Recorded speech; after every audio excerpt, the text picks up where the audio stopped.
Final గా దురంధర్ 2 వచ్చేసి అయితే మన తెలుగు లాంగ్వేజ్ లో కూడా రిలీజ్ అయితే చేస్తున్నారు. ఇప్పుడే దానికి సంబంధించిన టీజర్ అయితే రిలీజ్ అయితే చేస్తారు. రిలీజ్ చేశారు. బట్ అది మనం మూవీ చూస్తే మాత్రం అది క్లైమాక్స్ లో ఇచ్చే ఏదైతే మనకైతే ఇచ్చారో క్లైమాక్స్ లా పోస్ట్ క్రెడిట్ సీన్ లా మనకి ఏదైతే చూపించారో అదే టీజర్ గా అయితే రిలీజ్ అయితే చేశారు. ఏంటి అవునా ఎందుకు ఇలా రిలీజ్ చేశారు అని చెప్పి ఆలోచన ఉండొచ్చు. మెయిన్ గా వచ్చేసి అయితే మాత్రం వాళ్ళు ఒకటే ప్రొజెక్ట్ చేయాలనుకుంటున్నారు. మూవీ రిలీజ్ ఇంకా 90 days కూడా కాలేదు. అప్పుడే ఇంకో పార్ట్ 2 మూవీని రిలీజ్ చేయడానికి రెడీ అయితే అయిపోయారు. దీంట్లో భాగంగానే వాళ్ళు వచ్చేసి అయితే ఈ మూవీ 19th కి రిలీజ్ అవుతుంది, March 19th కి అని చెప్పడానికి మాత్రమే ఆ కంటెంట్ అయితే రిలీజ్ అయితే చేశారు. ఎస్పెషల్లీ వాళ్ళు కానీ ఏం అనుకోవట్లేదు.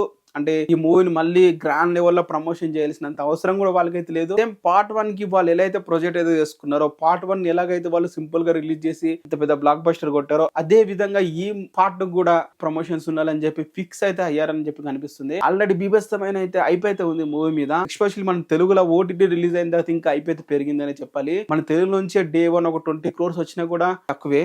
ఆ రేంజ్ లో అయితే ఉంది ఐపు ప్రస్తుతానికి. నేను ఆ టీజర్ చూసిన తర్వాత విజువల్స్ అయితే ఎట్లా మనమైతే ఎట్లయితే పోస్ట్ క్రెడిట్ సీన్ లో దురంధర్ మూవీ చూసిన తర్వాత వచ్చే అవే ఉన్నాయి. బట్ ఒక డైలాగ్ అయితే యాడ్ చేయడం అయితే జరిగింది చివర్లా. ఇంకా యుద్ధం స్టార్ట్ అవుతుందనే రేంజ్ లో అయితే పెట్టాడు. సో మరి ఇది రివెంజ్ అని అంటున్నారు. ఎవరి మీద రివెంజ్ తీసుకుంటారు? అక్కడ ఉన్న గ్రూప్స్ మీదనా లేకుంటే 12 లెవెల్ జరిగిన దానికి కారణంగా వాళ్ళందరి మీద మన హీరో రివెంజ్ అయితే తీసుకోబోతున్నాడు ఈ మూవీలో అనేది చెప్పాలి. తన ఫ్లాష్ బ్యాక్ స్టోరీలో ఏం జరిగింది, అసలు ఒక సింగ్ గా ఉన్నాడు, ఒక పాకిస్తాన్ స్పై గా మారి మన జైల్లో ఉరిశిక్ష పడేంత వరకు వెళ్ళిన వాడికి ఎందుకు వెళ్ళాడు, ఆ బ్యాక్ స్టోరీ ఏంది అనేది మెయిన్ సారాంశం లాగా అయితే ఉంది మూవీ మొత్తము. అంటే మూవీ మీద కంప్లీట్ గా ఒక 10 minutes వీడియో అయితే నేనైతే లిస్ట్ అయితే చేస్తాను. అంటే మూవీ ఎలా ఉండొచ్చు పార్ట్ 2 అండ్ దేని మీద తీయొచ్చు అనే దాని మీద. సో ఇది జస్ట్ ఇప్పుడే టీజర్ చూడడం జరిగింది, దాని రివ్యూ మాత్రమే.